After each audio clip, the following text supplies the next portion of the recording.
उसके बाद पुलिस ने जब खोजबीन की तो 2 जून को राजा रघुवंशी की लाश मिली एक खाई में। और ये बात आ रही है कि सोनम रघुवंशी उसको चाहती थी और उसी से शादी करना चाहती थी, लेकिन उसकी फैमिली नहीं राजी हुई। कि प्रेम त्रिकोण की बात आ रही है और प्रेम त्रिकोण में इस तरह की बहुत सारी घटनाएं होती है, बहुत सारे कांड ऐसे होते हैं। और एक और नैरेटिव सामने आ रहा है कि पुलिस अब उसको फंसाने की कोशिश कर रही है। वो इतनी दूर कैसे आई मर्डर के इतने दिन के बाद? यदि आपकी लड़की चाह रही है उससे शादी करना और आप ज़बरदस्ती उसकी शादी करा रहे हैं तो ये तो गलत बात है ना। तो लगता है डीजीपी भी अपनी वाहवाही के लिए, अपने मुंह मियां मिट्ठू बनने के लिए कि देखिए हमने कितनी जल्दी केस को सुलझा लिया। नमस्कार, मैं वैष्णवी, आप देख रहे हैं देशवाणी न्यूज़। मेघालय से गायब हुए इंदौर के हनीमून कपल की चर्चाएं काफ़ी ज़्यादा तेज है और इस कहानी में एक नया मोड़ आ गया। हम बात कर रहे हैं सोनम और राजा रघुवंशी की, जिनकी हत्या कर दी गई। सोनम पर आरोप लगाया गया कि उन्होंने कॉन्ट्रैक्ट किलर्स को हायर किया था, उसके बाद अपनी पति की हत्या करवा दी थी क्योंकि उनका पहले से ही किसी और के साथ प्रेम प्रसंग चल रहा था। अब ऐसे में सवाल ये है कि सोनम ने सच में ऐसा करवाया है या पुलिस उसे फंसाने की कोशिश कर रही है।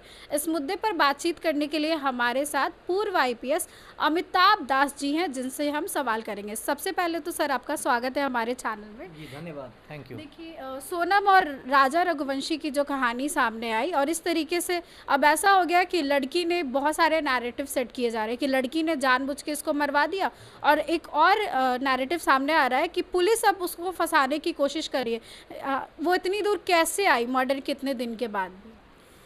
जी, ये बहुत सनसनीखेज हत्याकांड है और संक्षेप में दर्शकों को मैं पूरी बात बताता हूँ। ये जो राजा रघुवंशी थे, ये इंदौर के रहने वाले थे, मध्य प्रदेश के, और एक ट्रांसपोर्टर थे।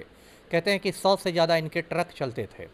और पिछले महीने 11 मई को इनकी शादी हुई सोनम रघुवंशी के साथ। उसके बाद 20 मई को सोनम और राजा दोनों हनीमून के लिए मेघालय चले गए। मेघालय उत्तर पूर्व का एक राज्य है, पहाड़ी राज्य है, बहुत खूबसूरत राज्य है। वहाँ ये लोग गए, ये लोग चेरापूंजी गए, जहाँ कहते हैं कि दुनिया में सबसे ज़्यादा बारिश होती है। फिर ये लोग वहाँ की राजधानी शिलोंग गए और 23 मई को दोनों एक तरह से लापता हो गए, दोनों से संपर्क टूट गया परिवार वालों का। उसके बाद पुलिस ने जब खोजबीन की तो 2 जून को राजा रघुवंशी की लाश मिली एक खाई में, और लाश पर धारदार हथियार के निशान थे, जिससे पता चलता था कि उनका खून हुआ है। और सोनम रघुवंशी का कहीं अता पता नहीं था। इसके बाद बहुत सनसनी फैली। लोगों ने कहा कि हो सकता है बांग्लादेश के गिरोह का काम हो और गिरोह ने अपहरण कर लिया हो सोनम का और उसको बांग्लादेश ले जाया गया हो, बहुत सारी बातें थी। लेकिन कल आधी रात में एक नाटकीय घटना हुई। यूपी में एक शहर है गाज़ीपुर, वहाँ के एक ढाबा में वो अचानक पहुँची सोनम रघुवंशी। उसने ढाबे वाले से कहा मोबाइल के लिए, और फिर अपने भाई गोविंद से बात की। फिर गोविंद ने ढाबे वाले से कहा कि तुरंत पुलिस को बुलाओ, ये मेरी बहन है सोनम। पुलिस आई और पुलिस ने उसको हिरासत में ले लिया, सोनम रघुवंशी को, नंदलालगंज थाना ने। उधर मेघालय के डीजीपी जो है, महानिदेशक जो पुलिस के, उन्होंने ट्वीट किया कि सोनम रघुवंशी ने ही अपने प्रेमी के साथ मिलकर इस हत्याकांड को अंजाम दिया है। और 3-4 सुपारी किलर्स भी पकड़े गए हैं, जो पेशेवर हत्यारे होते हैं, जो पैसे लेकर खून करते हैं। तो मामला अब ये आ रहा है कि सोनम रघुवंशी के जो पिताजी हैं, देवी सिंह रघुवंशी, वो एक प्लाईवुड की फैक्ट्री चलाते हैं और उस फैक्ट्री में एक अकाउंटेंट था, राज कुशवाहा, जो उनका हिसाब किताब देखता था। और ये बात आ रही है कि सोनम रघुवंशी उसको चाहती थी और उसी से शादी करना चाहती थी, लेकिन उसकी फैमिली नहीं राजी हुई और सोनम को राजा से शादी करनी पड़ी।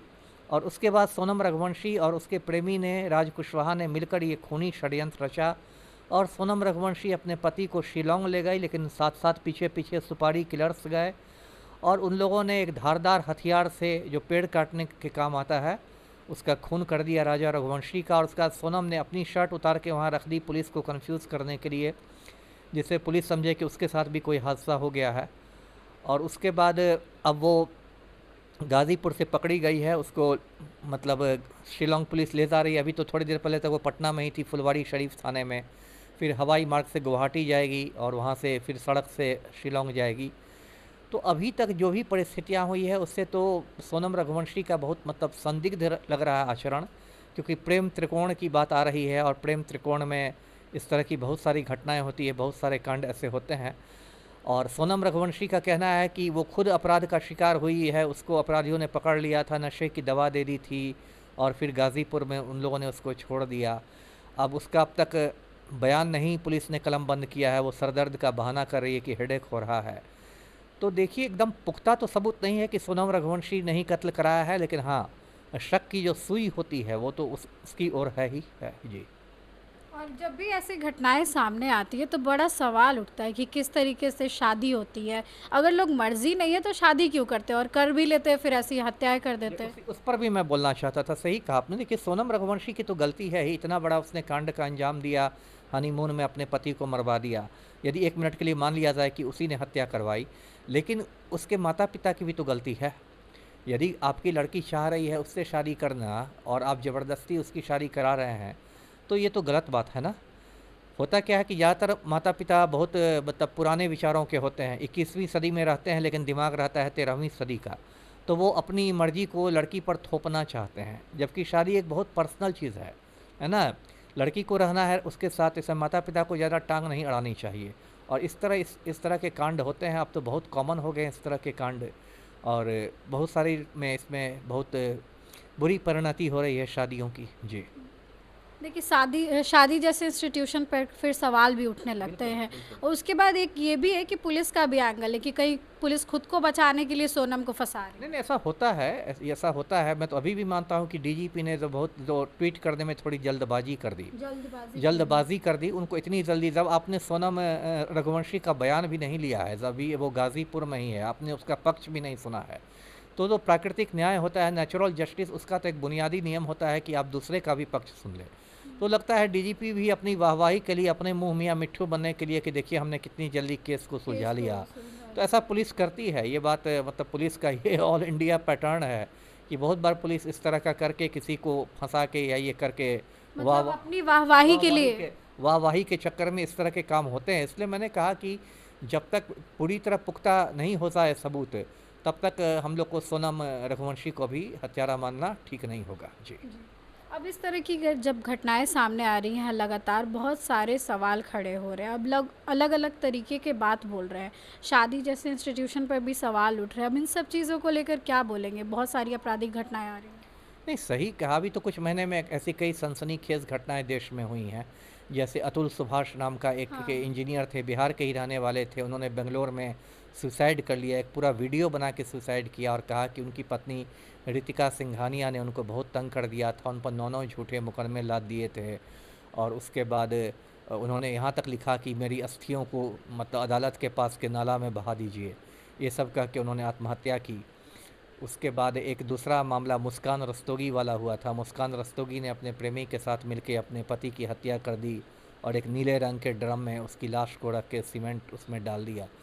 तो ये हो ही रहा है। देखिए हमारा समाज बदल रहा है, हर समाज बदलता है और बदलते समाज के साथ पहले की तरह नहीं रहना चाहिए। अब देखिए शादियां भी हो रही हैं, लड़कियां अपने पैरों पर खड़ा हो रही हैं। पहले की लड़की अपने पैरों पर नहीं खड़ा होती थी तो उसको एक डायलॉग मार देते थे उसके माँ बाप की, जहाँ तुम्हारी डोली जा रही है वहीं से तुम्हारी अर्थी निकलेगी। और उसका हस्बैंड नालायक भी रहता था, शराबी भी रहता था, तभी भी वो उसको पति परमेश्वर मान के ज़िंदगी भर निभाती थी। ये 100 साल पहले, 75 साल पहले की बात है। आज हमारा समाज बहुत बदल गया। लड़कियां आर्थिक रूप से स्वावलंबी है। यदि उसका हस्बैंड नालायक निकलता है तो वो तलाक लेने की कोशिश करती है। लड़कियां भी काम करने लगी हैं, ऑफिस जाने लगी हैं, ऑफिस में उनका अफेयर हो जाता है। तो ये सब तो बदलते हुए समाज में ऐसा होगा, लेकिन सबको इसमें समझदारी दिखानी चाहिए। जी। एक सवाल है, इस मुद्दे से थोड़ा हटकर है, लेकिन बिहार में जिस तरीके से आपराधिक घटनाएं बढ़ रही हैं, रोज़ गोलीबारी हो रही है। अब अपराधी ऐसे हो गए कि घर में घुस के गोली मार देते हैं, और बहुत ज़्यादा मतलब अब कहा जा रहा है कि लग रहा है कि यही जंगल राज है। नहीं है ही, जंगल राज से बुरी स्थिति है। मैंने तो उस तथाकथित जंगल राज में भी काम किया है जब लालू राबड़ी की सरकार हुआ करती थी, और जो समय जंगल राज के रूप में जाना जाता है। लेकिन आजकल उससे ज़्यादा खराब स्थिति आ गई है। आजकल तो जो मुख्यमंत्री हमारे हैं पलटू राम खुलेआम माफिया डॉन अनंत सिंह के चपरासी बने हुए हैं। अनंत सिंह की आवाजाही होती है मुख्यमंत्री आवास में एक अणे मार्ग में। पलटू राम ने आनंद मोहन जैसे खूनी को जेल से निकलवा दिया राजपूत वोट बैंक में सेंधमारी के लिए।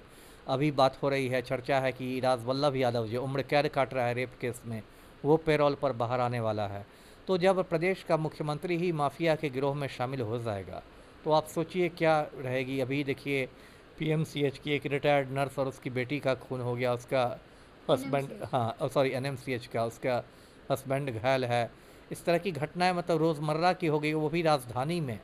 और बिहार के जो और कस्बे हैं और देहात हैं उसमें तो और बुरी स्थिति है जी। देखिए, अब इस वक्त आप सुन रहे थे पूर्व आईपीएस अमिताभ दास जी को, जिन्होंने साफ तौर पर कहा है कि पुलिस अपनी वाहवाही की वजह से भी कई बार ऐसा काम करती है और डीजीपी ने कहीं ना कहीं ट्वीट करने में थोड़ी जल्दी कर दी है। अब सोनम की बात करें तो पहले अतुल सुभाष का केस, उसके बाद मुस्कान का केस, उसके बाद अब सोनम और राजा रघुवंशी, इस तरह के मामले जब सामने आते हैं, जब खबरें सामने आती है तो पूरे देश को झकझोर के रख देती है। इसको लेकर के आपकी जो भी राय है कमेंट सेक्शन में ज़रूर शेयर करें। इस खबर में बस इतना ही। आगे की अपडेट्स के लिए देखते रहे देशवा न्यूज़। कैमरा पर्सन मंटू के साथ मैं वैष्णवी, देशवा न्यूज़ पटना।